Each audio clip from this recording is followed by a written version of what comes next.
Areekkal exotic bird പാർക്കിലാണ് നമ്മളിപ്പോൾ എത്തിയിട്ടുള്ളത്. ഈ ബേർഡ് പാർക്കിൻ്റെ ഉള്ളിലേക്ക് വളരെ ആകാംക്ഷയോട് ഞങ്ങൾ പ്രവേശിക്കുകയാണ്. ഏതെല്ലാം പക്ഷികളെയാണ് അവിടെ കാണുന്നത്, എന്തൊക്കെ മനോഹാരിതയാണ് അവിടെ നമുക്ക് അനുഭവിക്കാൻ കഴിയുന്നത് ഈ വീഡിയോയിൽ നമുക്ക്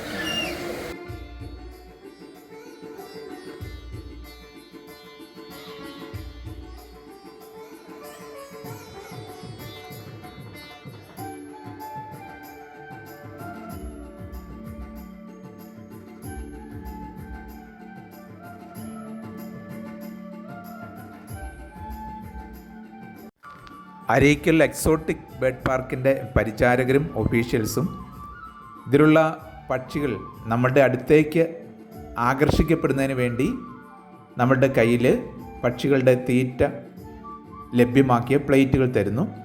അപ്പോൾ ധാരാളം പക്ഷികൾ നിർഭയമായി ആര് പ്ലേറ്റ് കയ്യിൽ വെച്ചാലും അതിലേക്ക് വരികയും നമ്മുടെ മേത്തൊക്കെ വന്നിരിക്കുകയും ചെയ്യുന്ന മനോഹരമായ ആ കാഴ്ച നമുക്ക് ആസ്വദിക്കുവാൻ കഴിയും.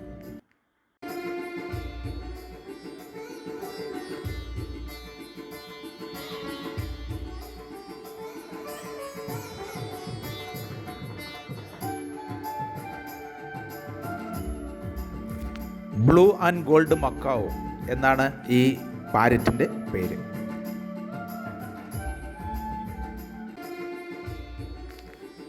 നിയോട്രോപ്പിക്കൽ തത്തകളുടെ വിഭാഗത്തിലാണ് ഇത് ഉൾപ്പെടുന്നത്.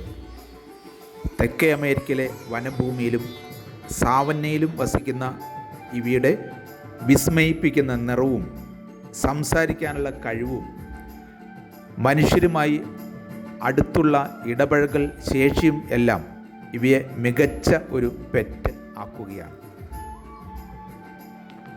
30 മുതൽ 50 വർഷം വരെയാണ് ഇവയുടെ ആയുസ് കണക്കാക്കുന്നത്.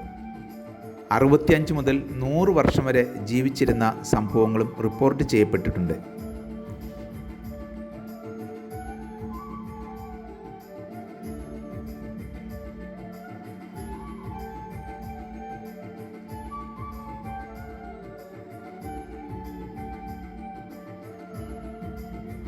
ബ്ലൂ ആൻഡ് യെല്ലോ മക്കാവോ ആണ് എൻ്റെ കയ്യിലുള്ളത്.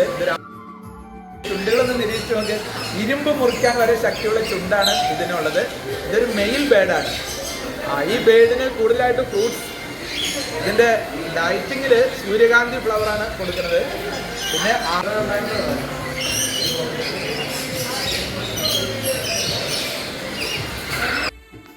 ഈ കാണുന്ന സുന്ദരി തത്തയുടെ പേരാണ് സൺ കോനൂർ. തെക്കേ അമേരിക്കയുടെ വടക്ക് കിഴക്കൻ ഭാഗത്താണ് ഇവയുടെ ആവാസ കേന്ദ്രം. സൺ പാരക്കീറ്റ് എന്നും ഇത് അറിയപ്പെടുന്നുണ്ട്. പ്രായപൂർത്തിയായ ആണും പെണ്ണും കാഴ്ചയിൽ സമാനമാണ് എന്നുള്ളതാണ് ഒരു പ്രത്യേകത. ഇവയെ തിരിച്ചറിയണമെങ്കിൽ DNA ടെസ്റ്റ് വരെ വേണ്ടിവരും അത്രേ. കറുത്ത കൊക്കാണ് ഇവയുടേത്. സ്വർണ്ണ മഞ്ഞ തൂവലുകൾ. ചെസ്റ്റ് ഭാഗം ഓറഞ്ച് നിറമാണ്.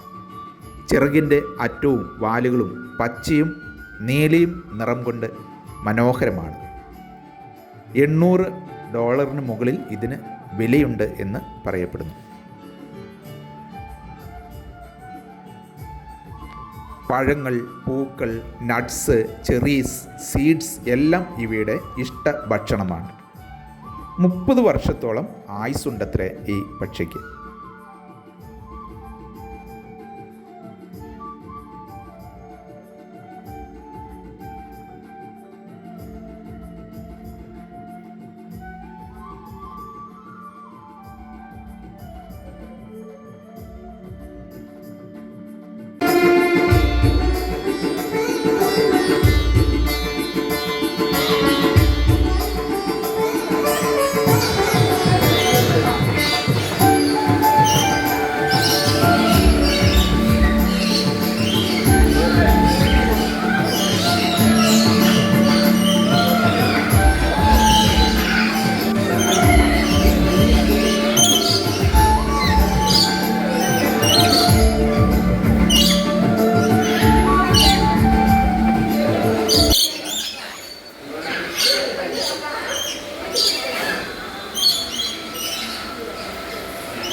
മഴവില്ല് ലോർക്കിറ്റ് അഥവാ റെയിൻബോ ലോർക്കിറ്റ് എന്നാണ് ഇതിൻ്റെ പേര്.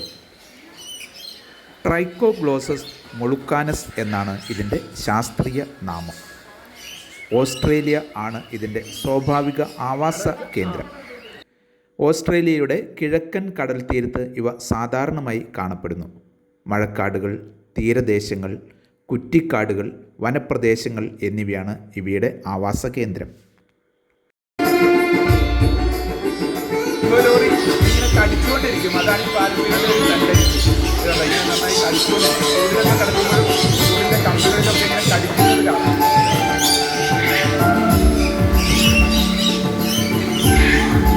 എന്നെ ഭയങ്കരമായിട്ട് ഇഷ്ടപ്പെട്ടു പോയിട്ട് ഉമ്മ എങ്ങനെയുണ്ടോ കണ്ടോ വിച്ചാടാ, എന്തോ ഒരു ഉമ്മ എന്നാ വേഗം.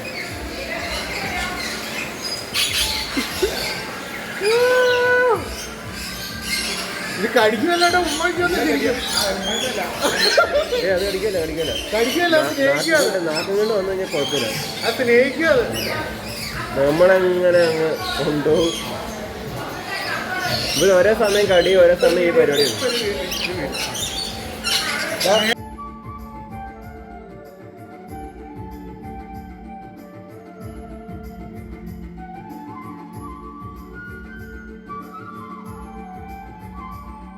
ാണ് ഞങ്ങൾ ഈ ബേഡ്സിനെ പരിചയപ്പെടുത്തുന്നത്. ഇനി പറഞ്ഞത് ഇതിൽ ആണേതാ പെണ്ണേതാണെന്ന് തിരിച്ചറിയാൻ കഴിയില്ല, അത്ര സമാന ഇതാണ് കാഴ്ചയിൽ. DNA ടെസ്റ്റ് വഴിയാണ് ആണിനെയും പെണ്ണിനെയും തിരിച്ചറിയുന്നത് എന്നുള്ളതാണ് പറഞ്ഞത്. വളരെ കൗതുകരമായൊരു അറിവാണ്.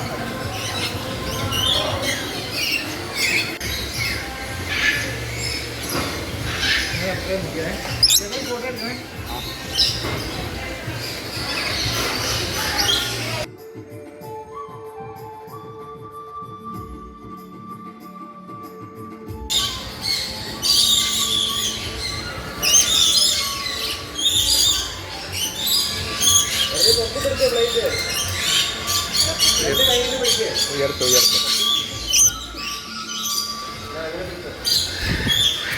ചുവന്ന് തുടുത്ത് സുന്ദരമായി കാണുന്ന ഇത് റെഡ് ലോറിയാണ്. ശരീരത്തിന് മുകളിലെ തൂവലുകൾ എല്ലാം ചുവപ്പാണ്. അതാണ് ഇതിന് ഈ പേര് വരാൻ കാരണം. 3 റെഡ് ലോറി ഈ പ്ലേറ്റിലേക്ക് ഇപ്പോൾ പറന്ന് വന്നിട്ടുണ്ട്. പുറകിലും ചിറകിലും ചുവപ്പ്, നീല, കറുപ്പ് അടയാളങ്ങളുണ്ട്. ഇന്തോനേഷ്യ, ന്യൂഗിനിയ, ഓസ്ട്രേലിയ തുടങ്ങിയ പ്രദേശങ്ങളിലാണ് ഇതിൻ്റെ സ്വാഭാവിക ആവാസ കേന്ദ്രം. 15 മുതൽ 28 വർഷം വരെ ആയുസ്സുണ്ട്. കോൺടാക്ട് നമ്പർ ഉണ്ട്. ബേർഡ് സാങ്ച്വറിയിൽ എത്തിയിട്ട് എന്താണ് അനുഭവം? അടിപൊളിയായിരുന്നു. ബേർഡ്സ് ഒക്കെ ആയിട്ട് ഞങ്ങൾ ഇങ്ങനെ പ്രതീക്ഷയല്ല ഇവിടെ വന്നത്. കൂട്ടിലിങ്ങനെ കിടക്കണ കാണാമെന്ന് വിചാരിച്ച് എല്ലാവരും കാണാനായിട്ടാണ് വന്നത്. പക്ഷെ ഇവിടെ വന്നപ്പോൾ തൊട്ടും എല്ലാവരും ഇങ്ങനെ അടുത്ത് വന്ന് എല്ലാവരും തീറ്റയൊക്കെ തന്ന് അടിപൊളിയായിരുന്നു. എങ്ങനെയുണ്ട് ഇവരുടെ സമീപനമൊക്കെ? കൊള്ളാം, അടിപൊളിയാണ്. വളരെ ഫ്രണ്ട്ലിയാണല്ലേ? ആ ചേച്ചി ഞങ്ങൾ വന്നപ്പോൾ തൊട്ട് കൂടെ ഉണ്ടായിരുന്നു. എല്ലാം കൊണ്ട് കാണിച്ചു തന്നു. വളരെ ഫ്രണ്ട്ലി ആയ ഒരു അപ്രോച്ചാണ്, അതാണ് ഇവിടെ ഏറ്റവും അട്രാക്ഷൻ. Okay, thank U.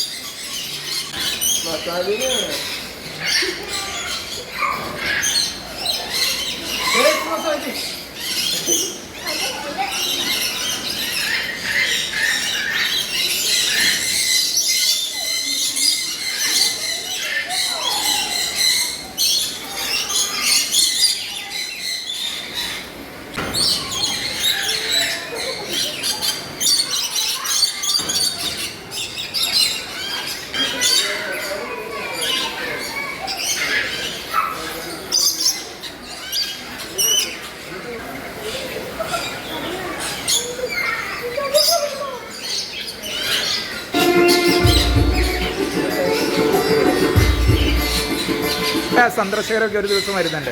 ഒരു ദിവസം ഇപ്പോൾ 500 മേളിലൊക്കെ ആൾക്കാർ നമ്മൾ നോക്കാറില്ല, അങ്ങനെ എണ്ണം നോക്കാറില്ല. എന്നാലും ഈ ബിൽഡിംഗ് എന്ന് പറയുന്ന രീതിയിൽ ആൾക്കാർ വരുന്നുണ്ട്.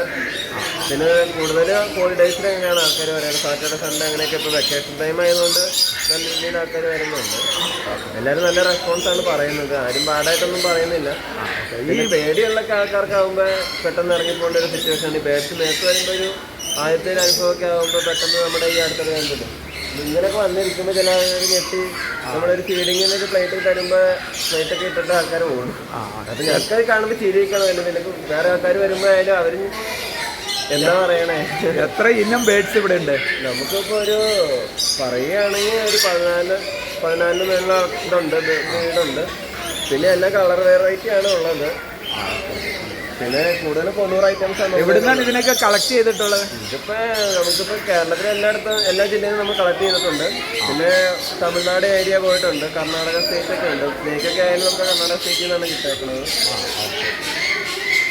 അപ്പോൾ നമ്മൾ ഈ തീറ്റയൊക്കെ കളക്ട് ചെയ്യാനായിട്ട് എവിടെ പോകണം? തീറ്റയൊക്കെ നമ്മൾ കൂടുതൽ ഹോൾസെയിൽ മാർക്കറ്റ് നമ്മളിപ്പോൾ കൊണ്ടുപോയി തരുന്ന ആൾക്കാരുണ്ട്, റീറ്റെയിലായിട്ട് മേടിക്കുന്നതുണ്ട്. പിന്നെ രാവിലെ ബ്രേക്ക്ഫാസ്റ്റ് ആയിട്ട് കൊടുക്കുന്നത് പയറുവർഗ്ഗങ്ങളൊക്കെയാണ്. പയർ മുളപ്പിച്ചത്, ഗ്രീൻ പീസ്, കടല, അതിനൊക്കെയുള്ള ഹെൽത്തി ഫുഡൊക്കെയാണ് കൊടുക്കുന്നത്. അതൊക്കെ നമ്മൾ മാക്സിമം ഇങ്ങനെ കുതിർത്തിയെടുത്ത് മുളപ്പിച്ച് പയറൊക്കെ കൊടുക്കുന്നതുകൊണ്ട് നമ്മൾ ഒരു 12 മണിയൊക്കെ ആകുമ്പോഴത്തേക്ക് അത് വീണ്ടും ഫുഡ് കൊടുത്തിട്ട് മാറ്റും. രാവിലെ ഒരു തുടങ്ങുന്നത് ഒരു 5 മണിയാകുമ്പോൾ സ്റ്റാർട്ട് ചെയ്യും. ക്ലീനിങ് ഒക്കെ പ്രോസസ്സ് തുടങ്ങും. പിന്നെ അത് മെയിനായിട്ട് ആൾക്കാർ പറയുന്ന ഒരു സ്മെല്ലിൻ്റെ ഒരു ഇല്ലാന്നാണ് പറയുന്നത്. ബാഡായിട്ടുള്ള സ്മെല്ല്, വളരെ നീറ്റാണ് ഇവിടെ, സ്മെല്ലൊന്നുമില്ല. അത് എല്ലാവരും പറയുന്നുണ്ട്. വെറ്റിനറി ഡോക്ടേഴ്സിനൊക്കെ ഇവിടെ കൊണ്ടുവരാറുണ്ടോ? നമ്മളിപ്പോൾ കൊണ്ടുവരേണ്ട ഒരു സാഹചര്യം ഉണ്ടായിട്ടില്ല. അവർ പറയുന്ന പ്രിസ്ക്രിപ്ഷൻസ് ചെയ്യുന്നുണ്ട്. ആൻറ്റിബയോട്ടിക്സ് അങ്ങനെയൊക്കെയുള്ള ഇമ്മ്യൂണിറ്റി ബൂസ്റ്റൊക്കെയാണ് കൊടുക്കുന്നത്. ഇപ്പോൾ ആൾക്കാർ നേരത്തെ വരുന്നതുകൊണ്ട് അവർക്കൊരു ക്ഷീണം തട്ടാണ്ടിരിക്കാൻ വേണ്ടി നമ്മൾ അങ്ങനെ കൊടുക്കുന്നുണ്ട്. പിന്നെ ഇടയ്ക്ക് നമ്മൾ മരുന്ന് കൊടുക്കുന്നുണ്ട്. പിന്നെ ഇവരെ റൊട്ടീൻ പറയുകയാണെങ്കിൽ ഇപ്പോൾ ഞാൻ പറഞ്ഞ പോലെ തന്നെ പയറുവർഗ്ഗങ്ങൾ, പിന്നെ അത് കഴിഞ്ഞിട്ട് നമ്മൾ ഇവർക്ക് കൂടുതലായിട്ട് ഇമ്പോർട്ടൻ്റ് ആയ ഫുഡ്സാണ് കഴിക്കുന്നത്. കുട്ടികൾക്ക് കൊടുക്കുന്ന പോലെ കുറുക്ക് രൂപത്തിലുള്ള ഫുഡ്സാണ് കൊടുക്കുന്നത്. അപ്പോൾ അത് നമ്മൾ രാവിലെ കൊടുക്കും, പിന്നെ നമ്മൾ നൈറ്റാണ് കൊടുക്കുന്നത്. അപ്പോൾ നമ്മുടെ ടൈമിങ് വരുന്നത് ഇപ്പോൾ അടിയറ്റ് കസ്റ്റോഡി ബേസ് വാക്കിന് ടൈമിങ് വരുന്നത് രാവിലെ 8 തൊട്ട് വൈകിട്ട് 6:30 വരെയാണ്. വൈകിട്ടാകുമ്പോൾ 6 മണി തൊട്ട് 6 വരെയാണെങ്കിൽ ഫീഡിങ് ടൈം ആയിരിക്കും, ഫുഡിൻ്റെ ടൈമാണ്. പിന്നെ അത് കഴിയുമ്പോൾ ബേഡ്സ് ഇതുപോലെ വരണമെന്നില്ല. അപ്പോൾ അതുകൊണ്ട് വലിയ ആൾക്കാർ 6 മണിക്ക് മുന്നേ വരെയായിരിക്കും ഞങ്ങൾക്ക് സൗകര്യമായിരിക്കും, ബേഡ്സിന് സൗകര്യമായിരിക്കും. പിന്നെ നിങ്ങൾ വരുന്ന ആ വീഡിയോ കണ്ടിട്ട് വരുന്ന ആൾക്കാരൊക്കെ ആകുമ്പോൾ അതുപോലെ എക്സ്പ്ലോർ ചെയ്യാൻ പറ്റണമെന്നില്ല. Thank you. Okay. Global travel leader ഒരു ട്രാവൽ മാനേജ്മെൻറ്റ് കമ്പനിയാണ്. ഞങ്ങൾ നടത്തുന്ന എല്ലാ യാത്രകളിലേക്കും നിങ്ങൾക്ക് ഏവർക്കും ഹൃദ്യമായ സ്വാഗതം.